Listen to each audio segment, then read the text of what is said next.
আসসালামু আলাইকুম। কেমন আছো তোমরা? রমজানুল মুবারক। ভালো আছো? লকডাউনের মধ্যে মন খারাপ, তাই না? কি করবে? তোমরা একটা যুদ্ধ পার করছো। আমাদের পূর্বপুরুষরা স্বাধীনতা যুদ্ধ করেছে। তোমরা এখন সংক্রামক ব্যাধিকে জয় করবে। এটা একটা যুদ্ধ। নিশ্চয়ই ভালো আছো, সাবধানে আছো, ঘরে আছো, তাই না? তোমরা আরেকটা নতুন দায়িত্বে নিতে হবে তোমাদেরকে। দায়িত্বটা কি জানো? পরিষ্কার পরিচ্ছন্ন দায়িত্ব। কেন? ডেঙ্গু জ্বর সমাধান। ডেঙ্গু মশা এখন বেড়ে যাবে এবং আশেপাশে আঙিনা যদি আমরা পরিষ্কার না রাখি, ডেঙ্গু জ্বর সমাধান। ডেঙ্গু মশা এখন বেড়ে যাবে এবং আশেপাশে আঙিনা যদি আমরা পরিষ্কার না রাখতে পারি, কোভিড-19 জ্বর না ডেঙ্গু জ্বর ডাক্তার বুঝতে পারবেন। সেজন্য আমাদের এখন থেকে প্রত্যেকের বাড়ির আঙিনা পরিষ্কার পরিচ্ছন্ন রাখার ব্যাপারে সচেষ্ট হবে। সরকারের একার পক্ষে তো সব করা সম্ভব না। এখন তুমি আমি বলতে পারি যে ম্যাডাম আমি তো ছোট মানুষজন কষ্ট করবো, আমি বলবো ভাই আমি তো একটা টিচার মানুষ, আমি কি করবো? কিন্তু এভরিওয়ান বিন্দু বিন্দু করে আমরা সিন্ধু করি। এই ক্ষেত্রে আমি একটা গল্প করছি, গল্প না, বাস্তব ঘটনা। তোমাদের ভিয়েতনাম নাম শুনেছ না? ছোট্ট দেশ, 10 কোটি লোক। ওদের রাস্তার দুপাশে ওরা মার্কেট করে, একদম কাঁচা কাঁচা আমাদের মতো। যে 2টার সময় মার্কেট শেষ হবে, তুমি সোয়া 2টে যে বুঝবে না ওখানে একটা মার্কেট ছিল, পরিষ্কার পরিচ্ছন্ন। ওরা খুব পরিচ্ছন্ন জাতি। এই জন্য কোভিড-19কে ওরা জয় করতে পেরেছে। ওদের বোধ হয় 20-25 জন মারা গেছে এ পর্যন্ত, আক্রান্ত বোধ হয় 250 থেকে 300। স্বয়ং আমেরিকান প্রেসিডেন্ট তাকে ফোন করেছে, কীভাবে জয় করবে? প্রেসিডেন্টকে ফোন করেছে, ইউরোপের প্রেসিডেন্টরাও ফোন দিচ্ছে। তাতে বুঝতে পারছো, নিজেদের সচেতন হলেই আমরা এই হৃদয় করতে পারি। যাই হোক, আমি আর বেশি কিছু আগাবো না, তোমাদের খালি একটু বলবো, তোমরা কিন্তু একটা ক্রান্তিকালে আছো এবং আগামীতে থাকবে। কেন? এই করোনা ভাইরাস কালীন সময়টা পার হওয়ার পরে 250 কোটির মতো লোক বিশ্বে বেকার হয়ে যাবে এবং এই প্রভাব আগামী 8-10 বছর চলবে। তোমরা কিন্তু এর মধ্যে পরীক্ষা দিবে, ইন্টার পাস করবে, ভর্তি হবে, চাকরি করবে। অত বুঝতে পারছো সবচেয়ে চ্যালেঞ্জিং অবস্থায় তোমরা আছো। এখন যদি মন দিয়ে পড়াশোনা করো, ভালো রেজাল্ট অ্যাচিভ করতে পারো, ভালো একটা সাবজেক্টে ভর্তি হতে পারবা, তাহলে মোটামুটি ভালো একটা চাকরি নিশ্চিত। কিন্তু যদি তোমরা পড়াশোনা না করো, ভালো রেজাল্ট না করো, তাহলে আর ভালো জায়গায় ভর্তি হতে পারবে না। নর্মাল পড়াশোনা করে আগামীতে চাকরি পাওয়া কঠিন হয়ে যাবে। হ্যাঁ, তোমরা বলতে পারো ম্যাডাম আমরা তো ভালো স্টুডেন্ট না, আমি তো বিশ্বাস করি না। তুমি যদি এসএসসিতে যদি অনেক পড়ে থাকো তো ভালো করবে, আর না পড়ে থাকো খারাপ করেছো, এখন পড়ো ভালো করবে। আমি তো ঢাকা কলেজে 19 বছর শিক্ষকতা করেছি। আমার অভিজ্ঞতা 96 থেকে 2000 পর্যন্ত তখন প্লেসের যুগ ছিল, 1 থেকে 20 পর্যন্ত প্লেস ঘোষণা করা হতো। আমি দেখেছি এসএসসিতে প্লেস করা স্টুডেন্ট 1 থেকে 20 আমার থাকতে পারেনি, ফার্স্ট সেকেন্ড অনেকেই থাকতে পারেনি। আবার সিম্পল সেকেন্ড ডিভিশন পাওয়া স্টুডেন্ট সেকেন্ড থার্ড হয়েছে। তার মানে কি? তারা এসএসসিতে যারা পড়েছে, ভালো করেছে, তারা কনফিডেন্ট হয়ে গেছে আমরা অনেক ভালো করবো, তারা পড়েনি, খারাপ করেছে। আবার যারা খারাপ করেছে, মনে হয়েছে কেন আমি পারবো না, তখন আবার মনোযোগ দিয়ে পড়াশোনা করেছে, আবার ভালো রেজাল্ট করেছে, প্লেস করতে পেরেছে।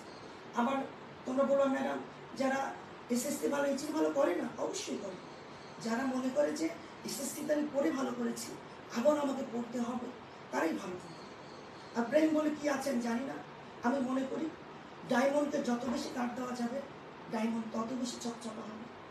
ব্রেনকে যত বেশি খাটাবা, ব্রেন তত বেশি তোমাকে না। তুমি দেখো আজকে তুমি 3টা প্রশ্ন মুখস্থ করতে যাও, হবে হবে না। পরীক্ষার আগের দিন যাও, তোমার 5টা প্রশ্ন মুখস্থ হয়ে যাবে, তখন কি তুমি ব্রিলিয়ান্ট হয়ে যাবে? তখন তুমি বাধ্য হবে, উপায় নেই, পড়তেই হবে। ব্রেনকে কন্ট্রোলে নিয়ে আসবে, ব্রেনও তোমার সাথে তোমার কন্ট্রোলে চলে আসবে। তা যাই হোক, আর উপদেশ দিব না। উপদেশ দেওয়া তো খুব সহজ, কিন্তু গ্রহণ করা কঠিন, তাই না? বলো ম্যাডাম এর উপদেশটা আমরাও দিতে পারি। যাই হোক, আমি তোমাদের তোমরা হয়তো জানো আমি বাংলা সাহিত্যের শিক্ষক, এখন তোমাদের অধ্যক্ষ, কিন্তু আমি বাংলা সাহিত্যের শিক্ষক। তোমাদের আমি তো আর কোনো সাবজেক্ট ধরতে পড়াতে পারবো না, তবে কিছু একটু পড়াবো। তার আগে আমি মূলত এসেছি তোমরা ফার্স্ট পেপারে কীভাবে 80 নাম্বার পেতে পারো কম পরিশ্রম করে। 80 আমি মনে করি 85 থেকে 88 নাম্বার তুমি এমনি একটু কষ্ট করে পেতে পারো, খুব বেশি না, অল্প একটু কষ্ট করে। এটা আমি গাইডলাইনটা দিব, আমি আমার বোর্ডে লিখেছি তোমাদের কীভাবে তোমরা পাবে নাম্বার, সেটা পরে বলবো। তার আগে আমি একটা কবিতা বলব, তোমাদের কাছে সবচেয়ে দুর্বোধ্য কবিতা। যাও বইটা নিয়ে আসো, একটা প্রেস দিয়ে নিয়ে আসো, যাও দৌড় মারো, ফার্স্ট পেপার বইটা নিয়ে আসো আর একটা পেন্সিল নিয়ে আসো। আমরা হোম একসাথে পড়ি, আমি গল্প করতে থাকি, বই আনতে থাকি। আমরা আজকে পড়বো বিভীষণের প্রতি মেঘনা। তোমরা বললো ম্যাডাম খুব কঠিন কবিতা, এর মধ্যে আবার দুর্বোধ্য শব্দ ভর্তি, কিন্তু মেসেজ কিন্তু খুব সিম্পল।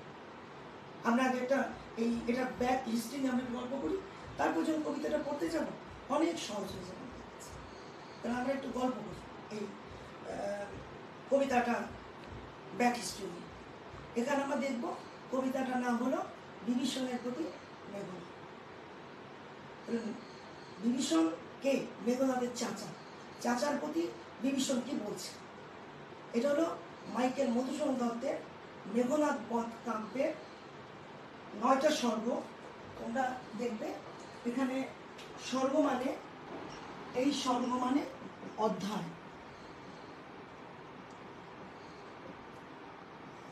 আর এই স্বর্গ মানে বেহেশত। তাহলে আমরা এইটা আমাদের লাগবে না, আমাদের লাগবে এইটা। তাহলে মাইকেল মধুসূদন দত্তের 9টা স্বর্গ বিভক্ত মহাকাব্য মেঘনাদ বধ, তার 6ষ্ঠ স্বর্গের অন্তর্গত বোধক, তার 6ষ্ঠ স্বর্গের অন্তর্গত বোধক, তার 6ষ্ঠ স্বর্গের নাম বোধক, তার অন্তর্গত কিছু অংশ, একেবারে সিম্পল একটুখানি অংশ তোমাদের কবিতা আকারে দেওয়া হয়েছে। আগে আমরা রামকে, রাবণকে, এই কবিতা আমরা কুম্ভকর্ণকে পেয়েছি, মেঘনাদকে পেয়েছি, বিভীষণকে পেয়েছি। এরা কারা? এদেরকে চিনি আমরা? ওই বই নিয়ে এসছো, যা বই নিয়ে আসো। আমার দরকার একটা পেন্সিল আর তোমাদের ফার্স্ট পেপার বই, আগে আমার কিছু দরকার নেই। এটাই যদি তোমরা মেনটেন করতে পারো রেখে, দেখবা ভালো রেজাল্ট করবা, নাম্বার পাবা ভালো রেজাল্ট। তা যাই হোক, আমি এখন যেটা বলতে চাচ্ছি তোমাদের, রাবণ হচ্ছে লঙ্কার রাজা। রাবণ, লক্ষ্মণ, বিভীষণ 3 ভাই, তার একটা মাত্র বোন সুপর্ণখা। সুপর্ণখা বিয়ে হয়েছে, তার হাজবেন্ডের নাম বিদ্যুৎজিহ্বা। এক দিগ্বিজয়ে বেরিয়েছে রাবণ, দিগ্বিজয় থেকে ফেরার সময় এই লঙ্কার কাছাকাছি একটা যুদ্ধে তার বোনের হাজবেন্ড বিদ্যুৎজিহ্বা মারা যায়। এতে তার সবতে ভাইদের মন খারাপ, একমাত্র বোনের হাজবেন্ড মারা গেল, তারা সবাই জীবিত ফেরত আসলো। এখন সুপর্ণখাকে রাবণ বলল, তুই যথেচ্ছা যে কোনো চেহারা ধারণ করে ঘুরতে পারবে। অতএব সে খুব খুশি। এদিকে আমরা জানি অযোধ্যা রাজা দশরথের 3 ছেলে, 3 মায়ের গর্ভে, রাম, লক্ষ্মণ, ভরত। অনেক কাহিনী আছে এখানে। যাই হোক, লক্ষ্মণকে রাজা এসে অভিষেক ঘোষণা করার 2 দিন আগে তাকে বনবাসে পাঠানো হয়। তার সৎ মায়ের প্ররোচনায় তার বাবা বাধ্য হয়। যখন সে চলে যাচ্ছে তখন লক্ষ্মণ বলছে, ভাই আমি যাব। যেহেতু তুমি যাবা, এবং তার স্ত্রী সীতাও বলছে আমি যাব। তখন রাম বলেছে, তুমি রাজার মেয়ে, রাজার পুত্রবধূ, তুমি পারবা? রাজপুত্রবধূ বলে, কিনা আমি পারবো, আমার হাজবেন্ড যদি পারে আমিও পারবো। তখন তারা পঞ্চবটি জঙ্গলে বনবাসে যায়। পঞ্চবটি জঙ্গলে বনবাসে ওরা থাকছে। এই যে আমাদের রাবণের বোন, মনে আছে নাম কি? সুপর্ণখা। ঘুরতে ঘুরতে এসে দেখে তার রামকে খুব পছন্দ হয়। রামকে বলে, আমি তোমাকে বিয়ে করবো। রাম বলেন, আমি বিবাহিত, তুই লক্ষ্মণের কাছে যাও। লক্ষ্মণের কাছে গেছে, লক্ষ্মণ বলেছে, না আমি ভাই ভাবি দেখাশোনা জিনিসটা বিয়ে করতে পারবে না। আর মেয়েদের তো সব রাত দিয়ে মেয়েদের করে করে সে যখন রাক্ষসী ধারণ করে সে তাকে গলদকরণ করতে চায়, তখন তার নাক কেটে দিল কে? লক্ষণ।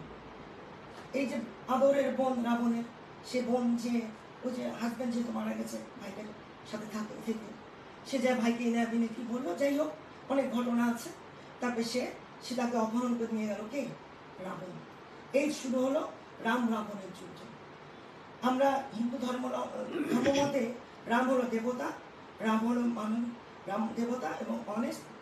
আর আমরা মাইকেল মধুসূদন দত্তের মেঘনাদ কাব্যে দেখি নায়ক হচ্ছে রাক্ষস রাজ রাবণ আর খলনায়ক হচ্ছে রাম। আর বাল্মীকি রামায়ণে আমরা দেখি নায়ক হচ্ছে রাম, খলনায়ক রাবণ। কেন এই কাজটা করলেন মাইকেল মধুসূদন দত্ত? 19 শতকে একটা নবজাগরণ দেখা দিয়েছিল ইউরোপে, যে নবজাগরণের মূল মন্ত্র ছিল মানবিকতা বলে। তার মনে হয়েছে যে রাম হনুমান বাহিনী দেবদেবতাদের সহযোগিতায় যুদ্ধ করেছে দেবতা হয়ে, আর দানব রাবণ নিজের বাহুবলে যুদ্ধ করেছে, অতএব নিজের দেশ মাতৃকা রক্ষার্থে যুদ্ধ করেছে, অতএব রাবণের মধ্যে মানবিকতা বোধ আছে। এই হলো মোটামুটি কাহিনী। এদিকে আরেকটু বলি, রাবণরা তো 3 ভাই, বড় ভাই হলো রাবণ, মেজো ভাই কুম্ভকর্ণ। কুম্ভকর্ণ জন্মগ্রহণ করেই, ওরা তো পূর্ণাঙ্গ হয়ে জন্মগ্রহণ করেই প্রায় 100 হাতি ঘোড়া খেয়ে ফেলেছে, তখন খেয়ে ফেলেছে। এবং সে খুব পায়াস ছিল, খুব ধার্মিক ছিল এবং বলে মহাদেবের মতো ধার্মিক। এবং সে তপস্যা করছে ভগবানকে বলছে, ভগবান আমি অমরত্ব চাই।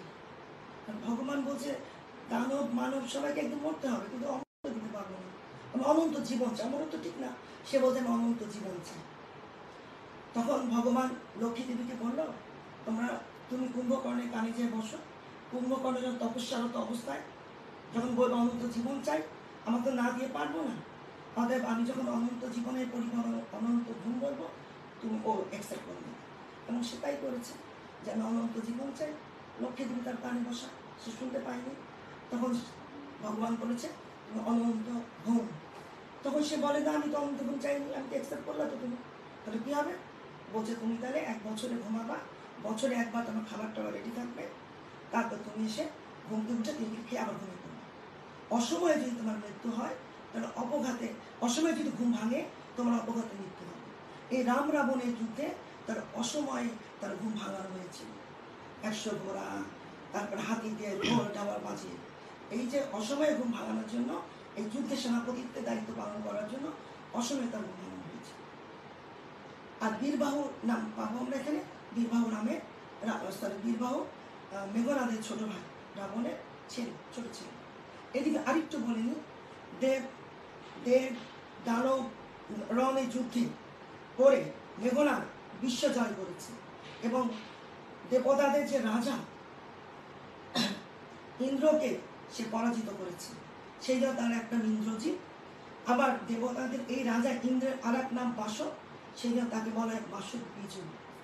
তাহলে এই ইন্দ্র এবং বাসককে সে জয় করেছে এবং তার একই কামনা দেবতাদের রাজা ইন্দ্রের কাছে যে আমি অমরত্ব চাই। এখন তোমার ইন্দ্র বলে যে না, তোমরা ক্ষত্রিয়, তোমরা যুদ্ধ করো, তোমাদের অমরত্ব দেওয়া যাবে না, কিন্তু তোমরা একদিন বৃদ্ধ বা মারা যাবে, কিন্তু যুদ্ধ করার অবস্থায় তোমার কিছু আমি ফর্মুলা হেল্প করতে পারি। কীরকম? তুমি যুদ্ধে যাত্রার আগে অগ্নি উপাসনা করবা, অগ্নিদেব বৈশ্বরের পূজা করবা, তখন তোমার যে একটা রথ উত্থিত হবে ওই অগ্নি উপাসনার সময়, যেটা আমরা নিকুম্ভিলা যন্ত্রগানে দেখবো, অগ্নি উপাসনার রথ ছিল। ওই যুদ্ধে যাওয়ার আগে অগ্নি উপাসনা করবা, তখন একটা রথ উত্থিত হবে। ওই রথে চলে যতক্ষণ তুমি যুদ্ধে করবা ততক্ষণই তুমি তোমার কেউ মারতে পারবে। তাই হোক, আমি আর বেশি করে আগাবো না, আমি একটু কবিতার দিকে চাই। তার আগে তোমাদের কিন্তু পাঠ পরিচিতি জানতে হবে, তাই না? তা পাঠ পরিচিতির আগে আমি কবিতাতেই যাই। তোমরা তো মনে করবো অনেক কঠিন কবিতা, কি করবো ম্যাডাম? আসো, আমি একটু লিখেছি, একটু দেখান।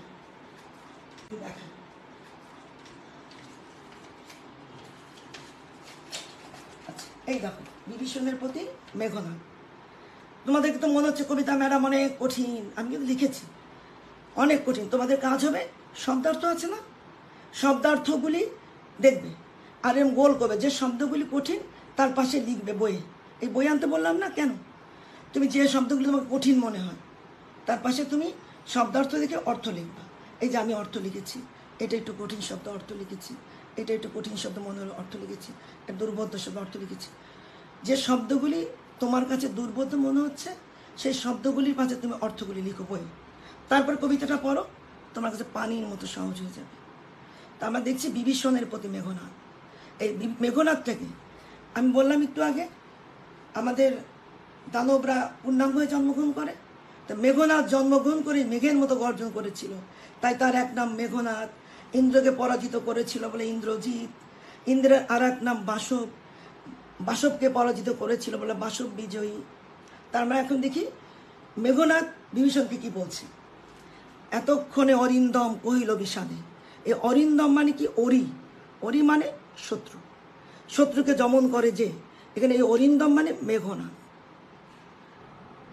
এতক্ষণে মেঘনাদ কহিল বিষাদে, দুঃখের সাথে। জানি না কেমনে আসি লক্ষণ পশিল। পশিল মানে এই শব্দার্থ থেকে আমি লিখেছি, প্রবেশ করলো। জানি না কেমনে আসি লক্ষণ প্রবেশ করলো। রক্ষপুরে হায় তাঁত পিতৃব্য বা চাচা।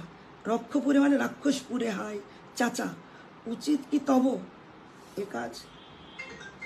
নিকষা সতী তোমার জননী, সহোদর রক্ষশ্রেষ্ঠ। সহোদর রক্ষশ্রেষ্ঠ। শূল শম্ভু নিভ কুম্ভকর্ণ। সহোদরকে রাক্ষস শ্রেষ্ঠ, সহোদর রাক্ষস শ্রেষ্ঠ রাবণ। শূল সিংহ নিব, এই দেখো শূল সিংহ মহাদেবের মতো পবিত্র আরেক ভাই হলো কুম্ভকর্ণ। ভাতুষপুত্র বাসব বিজয়ী। ভাতুষপুত্র কে? বাসব বিজয়ী। বাসবকে আমি বলেছিলাম মনে আছে?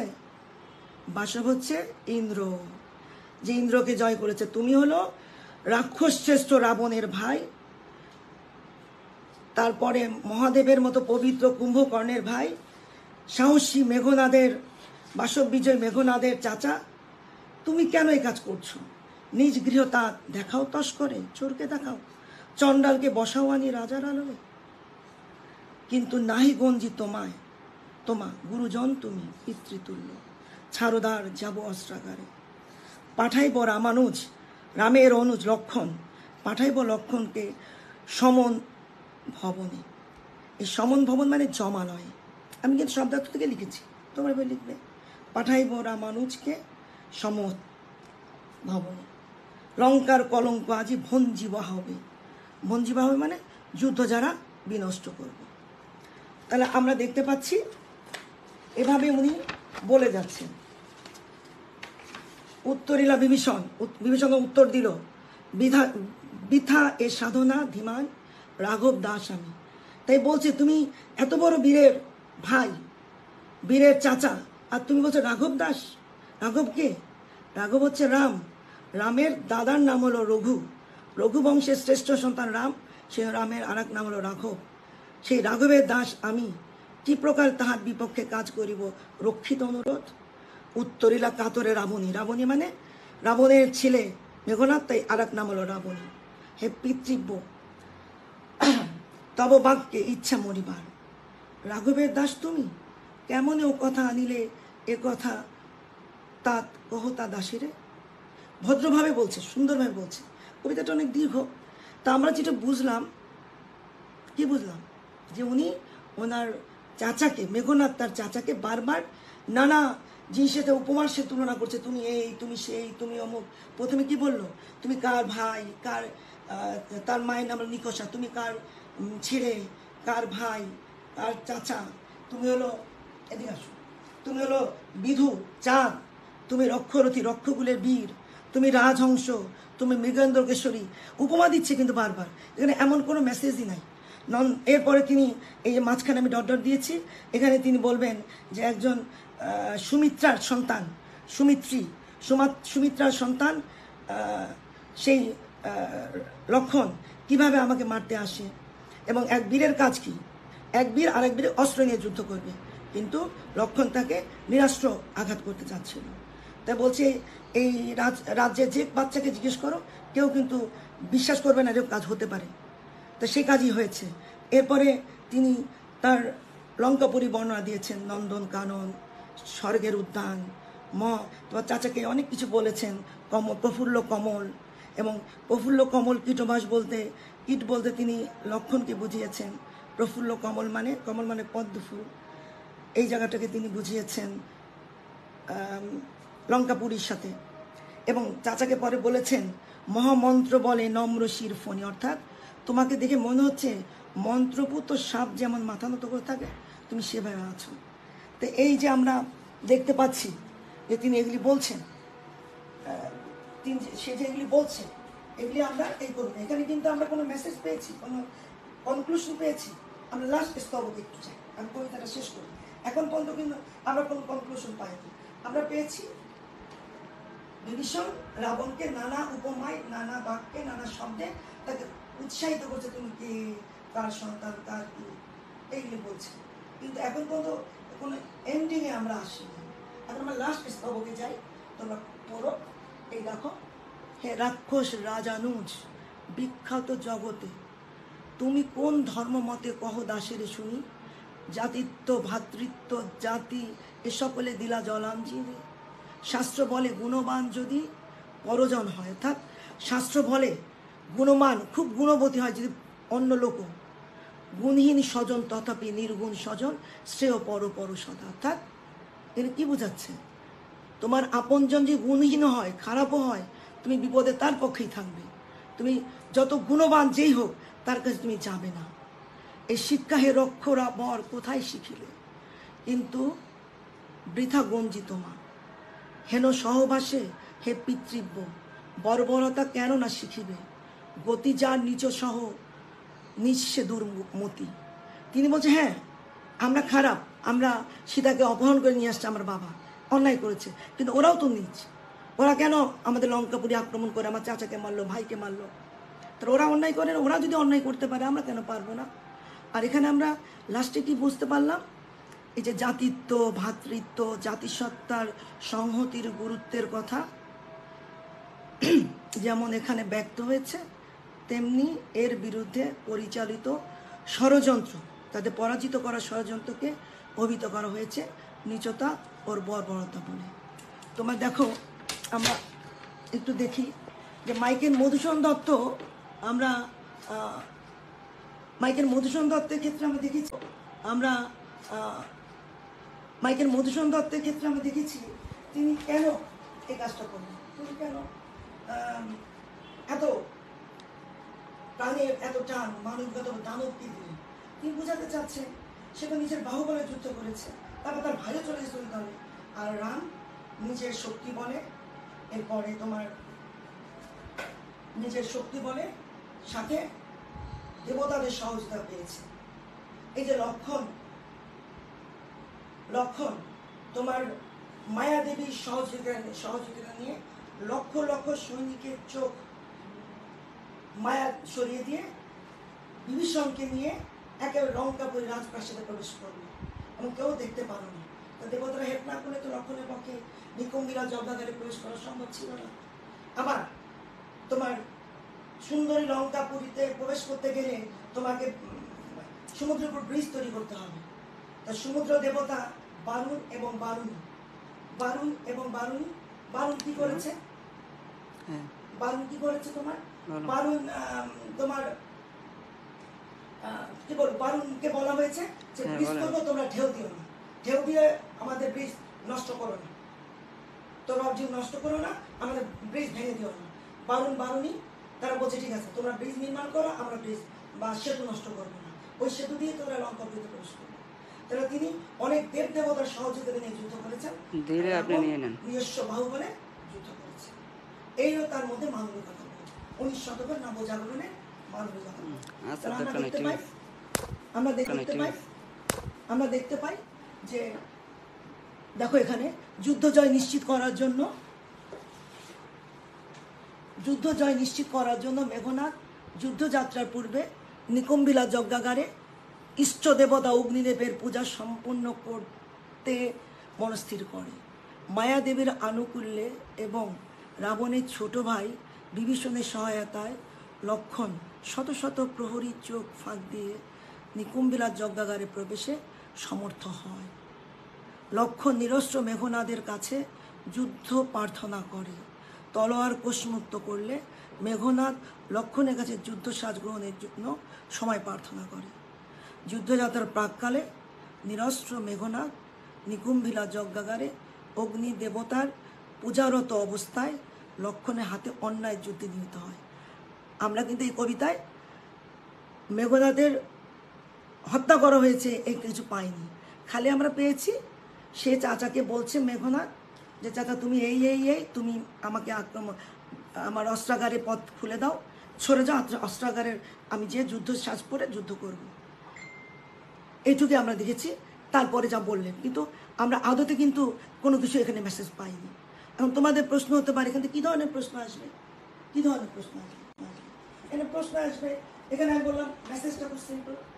এখানে তোমার প্রশ্ন আসবে মেঘনাদের সাথে বিপদে তুলনা আসতে পারে, বিভীষণের সাথে তুলনা আসতে পারে, লক্ষণের সাথে আসতে পারে, এই তিনটা চরিত্রের সাথে তুলনা আসতে পারে।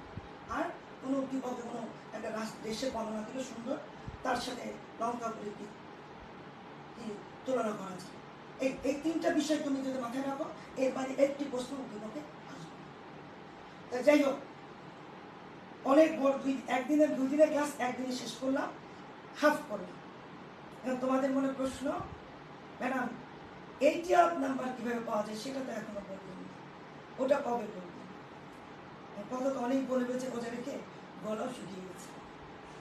তা শুরু করি, 1 মিনিট। তোমাদের খাতা, তোমরা তো বই এবং পেন্সিল নিয়ে আসছো তাই না? একটু লিখো। তোমাদের প্রথম ডিউটি এখন কিন্তু মেঘনাদ বাদ কাব্য পড়ানো, মেঘনাদ কাব্যের বিভীষণ মেঘনাদ অংশ পড়ানো শেষ। এখন আমরা কিভাবে আমাদের 80, 85, 88 নাম্বার আমরা পেতে পারি সেই ব্যবস্থা করবো। দেখেছো আমি দেখিয়েছি, তোমরা বাবা 88, এখানে 58 নাম্বার খালি বই পড়ে পাবা। খালি আমি যা বলবো বই দাগাবা, বই দাগালেই তুমি 58 নাম্বার পেয়ে যাবে।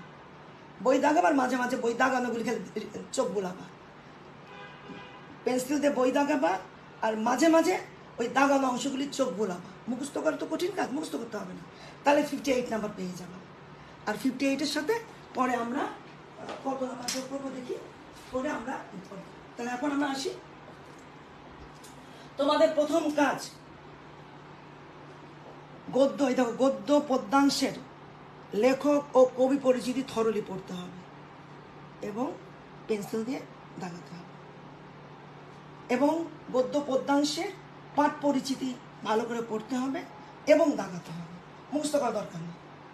শব্দার্থ ভালো করে পড়বে, যে শব্দার্থগুলি মনে হয় যে একটু আসতে পারে জ্ঞানমূলকে, বহু নির্বাচনী প্রশ্নে, সাধারণ বহু নির্বাচনী প্রশ্নে, সেগুলি দাগাবে। এছাড়া মূল গল্প, প্রবন্ধ, কবিতা দাগিয়ে দাগিয়ে নিজের মতো করে পড়বে। তার মানে লেখক, কবি পরিচিতি, লেখক পরিচিতি, কবি পরিচিতি, পাঠ পরিচিতি, শব্দার্থ, আমরা গল্প প্রবন্ধের থরলি এবং কবিতার থরলি পড়ব এবং পেন্সিল দিয়ে কী করবো, পেন্সিল দিয়ে দাগাবো। এটা হলো আমার প্রথম তোমাদের কাছে নির্দেশনা, খালি এই কাজটুকু তোমরা করবে। এছাড়া তোমাদের আছে উপন্যাস, লাল পদ্মাবতীর মাঝি, আর নাটক আছে তোমাদের সিরাজউদ্দৌলা। এখানে লেখক পরিচিতি এই দুটার পড়বা, দাগাবা, আর মূল বই পেন্সিলে দাগিয়ে ঠিক করবা।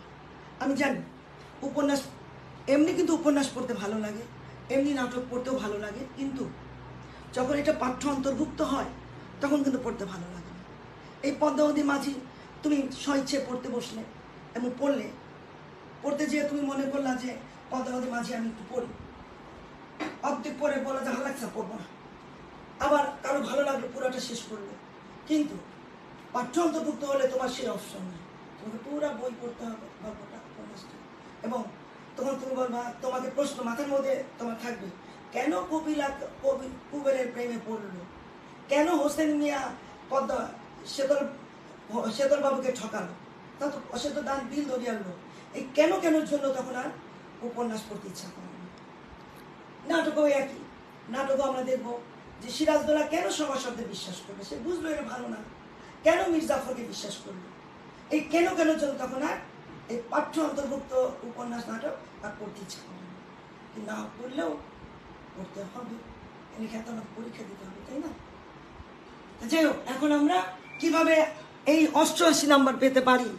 বলছো ম্যাডামের মাথা খারাপ হয়ে গেছে, দেখি আমরা কিভাবে পেতে পারি। আগে তোমাদের প্রথম ডিউটি, এই যে বারবার বলেছি, লেখক পরিচিতি বা কবি পরিচিতি, পাঠ পরিচিতি, শব্দার্থ, এইগুলি গদ্য পদ্যাংশে পড়বে এবং দাগাবে, এবং মূল এবং পাঠ পরিশব্দটা লিখে নেবে। হ্যাঁ, মূল গল্প, প্রবন্ধ, কবিতা, এগুলি মূলগুলি পড়বে, মূল গল্প, কবিতা এগুলি পড়বে, সব দাগাবে। এখন আসো, বহু নির্বাচনী অংশ অনেক কঠিন, তোমরা নিজেরাই জানো। 40 নাম্বার এই অংশ, সাধারণ জ্ঞানমূলক ও অনুধাবনমূলক প্রশ্ন প্রায় 20টার মতো আসে। এখানে তোমরা তো এই যে থরলি যদি কবি পরিচিতি, লেখক পরিচিতি এগুলি পড়ো, অবশ্যই এই 20 নাম্বার প্রশ্ন তুমি চোখ বন্ধ করে লিখতে পারবে। এরপর আসো সাধারণ প্রয়োগ ও উচ্চতর দক্ষতামূলক প্রশ্ন। এটা কেমন হয়? এটা একটা উদ্দীপক দেওয়া থাকে, ধরো 10 উদ্দীপকে দেওয়া থাকলো, সেই উদ্দীপককে সামনে রেখে আমি বলবো উদ্দীপকটি পড়ো এবং 11 এবং 12 নং প্রশ্নের উত্তর দাও, অর্থাৎ গল্পের সাথে এখানে কোথায় কোথায় মিল আছে।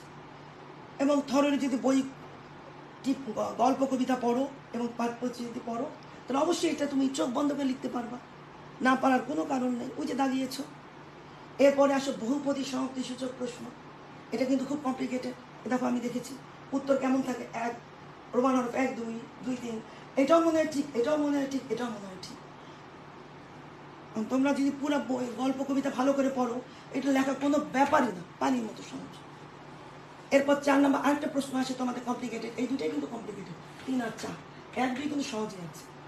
অভিন্ন তথ্যভিত্তিক বহু নির্বাচন, যেখানে প্রয়োগ দক্ষতা, উচ্চতর দক্ষতা থাকে, এখানে কিন্তু উদ্দীপক থাকে। এখানে উদ্দীপকটা একটু কঠিন, উত্তরটা এত ক্লোজ থাকে। প্রথম অংশ থাকবে 2 নম্বরের মতন, উদ্দীপকের এই চরিত্রের সাথে বা এটার সাথে কি মিল আছে। আর দ্বিতীয়, এখানেও ধরো 20 নম্বর প্রশ্ন, একটা উদ্দীপক দিলাম, বলা হলে 21 এবং 22 নম্বর প্রশ্ন উত্তর লেখো উদ্দীপক। আর এখানে দ্বিতীয় অংশটি হবে এই বহুপদী সমাপ্তি সূচকের মতো, এত কাছাকাছি উত্তর দেওয়া থাকে।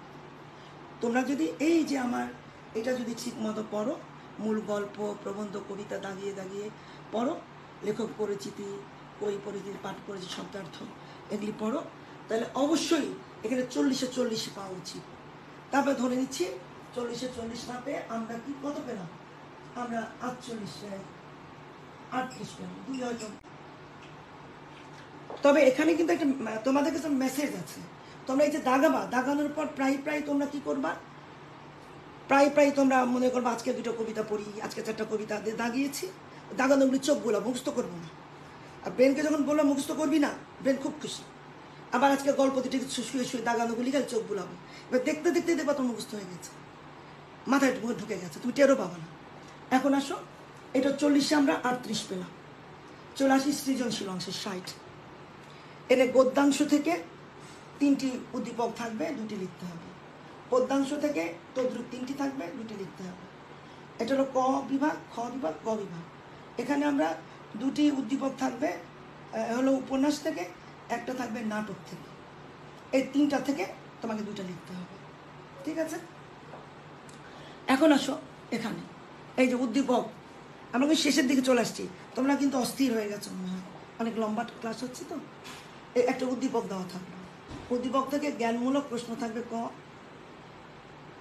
খ হলো অনুধাবনমূলক প্রশ্ন, গ হলো প্রয়োগ দক্ষতামূলক প্রশ্ন, ঘ অংশ হলো উচ্চতর চিন্তন দক্ষতামূলক প্রশ্ন। এখন আসো, তোমরা ওই যে পাঠ পরিচিতি, লেখক পরিচিতি, গল্প কবিতা থরলি পড়েছো, সেই হিসেবে তুমি জ্ঞানমূলক প্রশ্ন 6টাই পারবা, অনুধাবনমূলক 2 পাবা। 2 কিভাবে পাবো? তাহলে বলা হলো যে এখানেই তো আছে, যেমন ধরো বলা হলো যে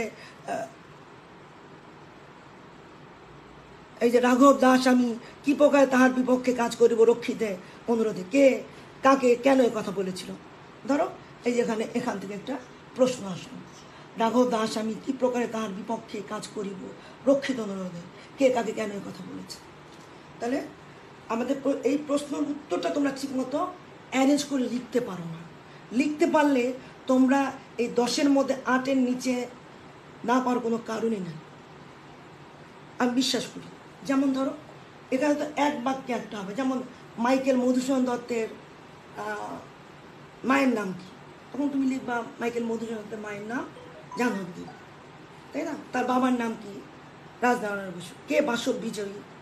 বাসব বিজয়ী এখানে মেঘনাথ, বিভীষণপতি মেঘনাথ কাব্যে বাসব বিজয়ী মেঘনাথকে বলা হয়েছে। জ্ঞানমূলক প্রশ্ন। এখন এটা হলো, এই যে এখানে আসো, দেখো এই যে এখানে আমরা দাগালাম কে কাকে। তাহলে এখানে প্রথম অংশ হবে জ্ঞানমূলক, অনুধাবনের প্রথম লাইনটা হবে জ্ঞানমূলক। এখানে জ্ঞান কি? জ্ঞানে বলে বিভীষণের প্রতি মেঘনাথ কবিতার বিভীষণ মেঘনাথকে উদ্দেশ্য করে আলোকযুক্ত করেছে, এটা প্রথম লাইন জ্ঞানমূলক। এটা জ্ঞান দিয়ে বই পড়ে তুমি জেনেছো। আর পরের অংশ হলো অনুধাবন। অনুধাবন কি?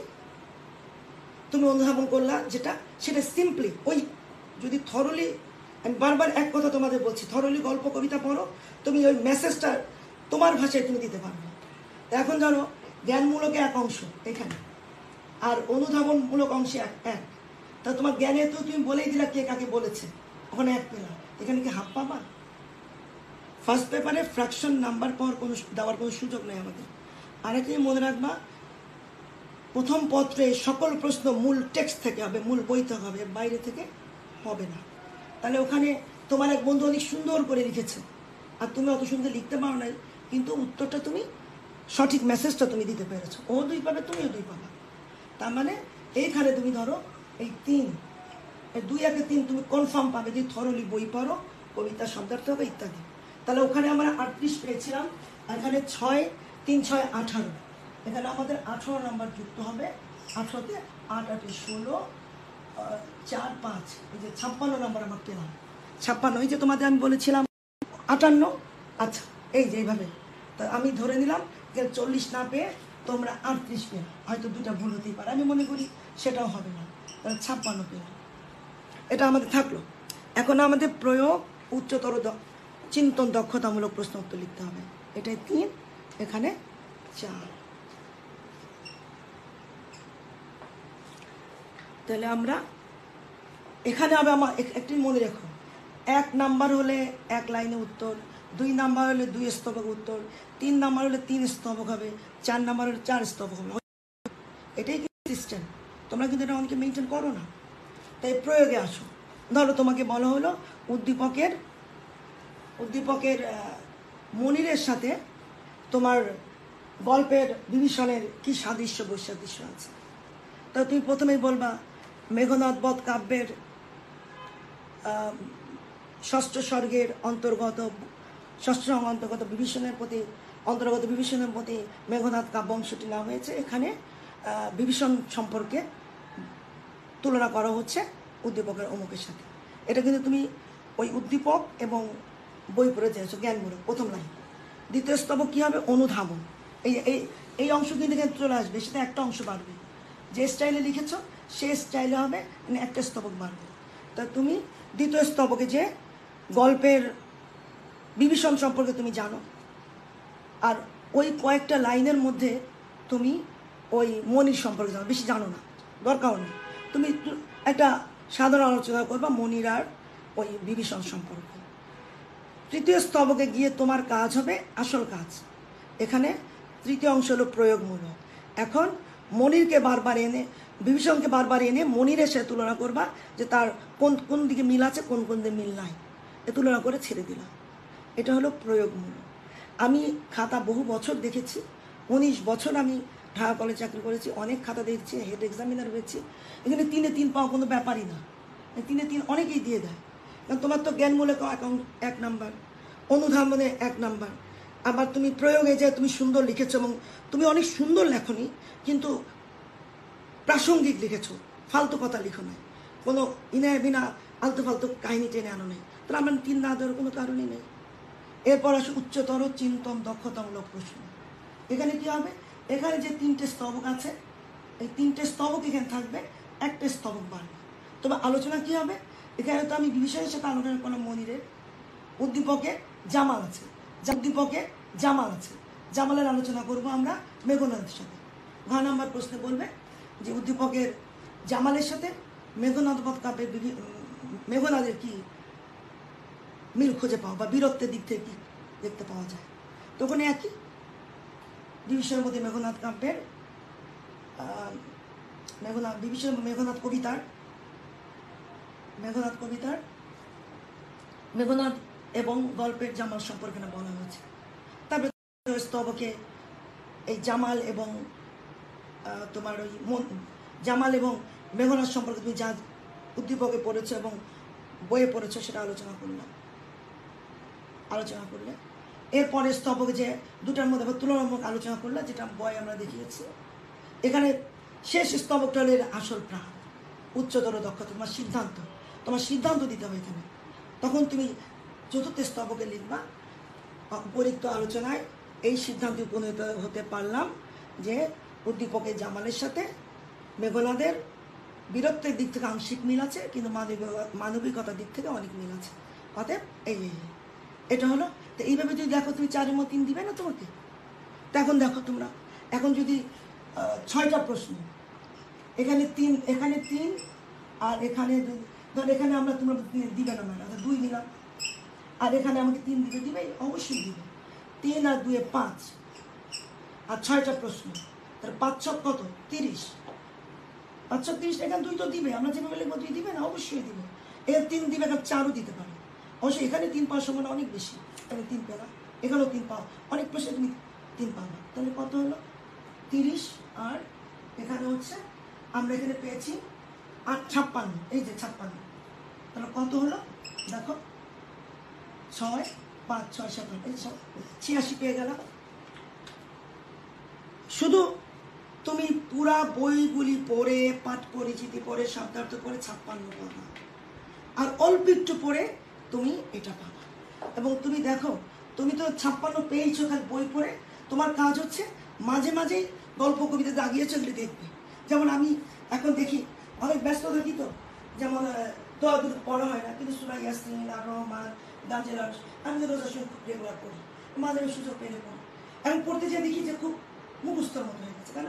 ওই যে ব্রেনের মধ্যে প্রতিদিন পড়ি রোজার মধ্যে, মাথা মজুর গেছে, মুখস্থ কিন্তু করি নাই, হয়ে গেছে।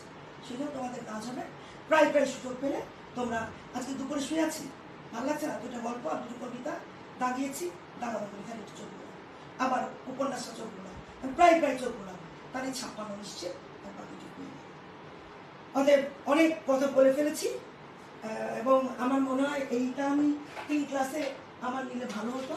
তারপরও আমি তোমাদের কি করছি, বেশি কথা বলে ফেললাম, আরেকটু বলে আমি শেষ করে দিই। খাতা পেয়েই কিন্তু প্রথমে মার্জিন টেনে নেবে, দেখো এবার মার্জিন টেনে নেবে। খাতা পেয়ে কখনো ভাঁজ করবে না, ভাঁজ করলে কিন্তু যখন আমরা এটি ছিঁড়ি তখন ছিঁড়ে যায়, পুরাটাই হয়তো হারিয়ে যাবে, তখন রেজাল্ট স্থগিত আসবে বাবা। এবং প্রশ্ন কখনো এই সাইডে লিখবা না, ক খ গ এইভাবে লিখবে, 1 ক 1 গ এইভাবে লিখবে। এবং এরপরে দেখো, এই যে দেখো এখানে 1 গ, তুমি প্রশ্ন শেষ হলে একটা টান দিয়ে দিবে। যদি হাফ পৃষ্ঠা ব্যবহার করো, 1.5 পৃষ্ঠা, তাহলে একটু গ্যাপ দিয়ে দ্বিতীয় প্রশ্ন শুরু করবে। আর যদি 1/3 ব্যবহার করো, ওখানে ছেড়ে দিয়ে নতুন পৃষ্ঠা চলে আসবে। 1 পৃষ্ঠায় 11-12 লাইনে বেশি লিখবা না। জ্ঞানমূলক, তোমার অনুধাবনমূলক প্রশ্ন হয়তো হাফ পৃষ্ঠা হয়ে যাবে। তোমার প্রয়োগমূলক প্রশ্ন 1.5 পৃষ্ঠা থেকে লাগবে, 1.5 থেকে 15, আর 2 থেকে 2.5 হবে খটানোর প্রশ্ন। আর লাস্ট একটু কথা দিয়ে তোমাদের সাথে আমার ক্লাস শেষ করে দিব।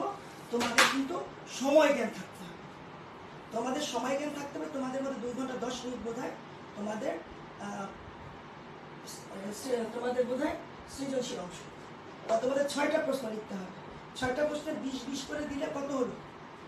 20-20 করে দিলে তোমাদের হয়ে গেল 2 ঘন্টা, হয়ে গেল না? এখন তোমার হাতে থাকলো 10 মিনিট। প্রশ্ন পেয়েই তো তুমি একটু চোখ বুলাবা, 5 মিনিট যাবে, 5 মিনিট চলে যাবে না?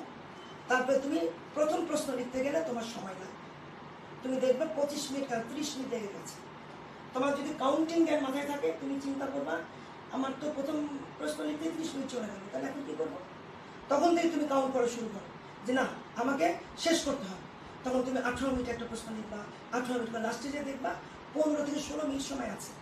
শেষে আবার কি সুবিধা আছে, হাতে লেখা খুব দ্রুত আগে। তারপরে তো টিচারের প্রশ্ন খাতা টানার আগে ম্যাডাম ম্যাডাম স্যার স্যার, তখন বিলাই লেখা যায়। এবং তুমি লিখবে, প্রথম দিন প্রশ্নের দিন হয়তো 10-এর মধ্যে 8 পেলাম, তারপরে 10 আমার লাস্টেতে হয়তো আমরা 10-এর 6 পেলাম বা 5 পেলাম, ওই লাস্টের প্রশ্ন। তো টাইম জ্ঞান কাউন্টিংও তোমাদের রাখতে হবে। যাই হোক, আমি প্রথম পত্র নিয়ে তোমাদের একটা গাইডলাইন দিলাম, আশা করি ভালো লেগেছে। আগামীতে আমি দ্বিতীয় পত্র পড়ব, তার সেখানেও আমি আশা করি 88 থেকে 90 নাম্বার কীভাবে পেতে পারো তার একটা গাইডলাইন। যাই হোক, সবাই ভালো থেকো, সাবধানে থেকো এবং পরিষ্কার পরিচ্ছন্ন জীবনযাপন করবে এবং ডেঙ্গুর জন্য আশেপাশ পরিষ্কার রাখার চেষ্টা করবে। আমরা সবাই ভালো থাকি। আল্লাহ হাফিজ।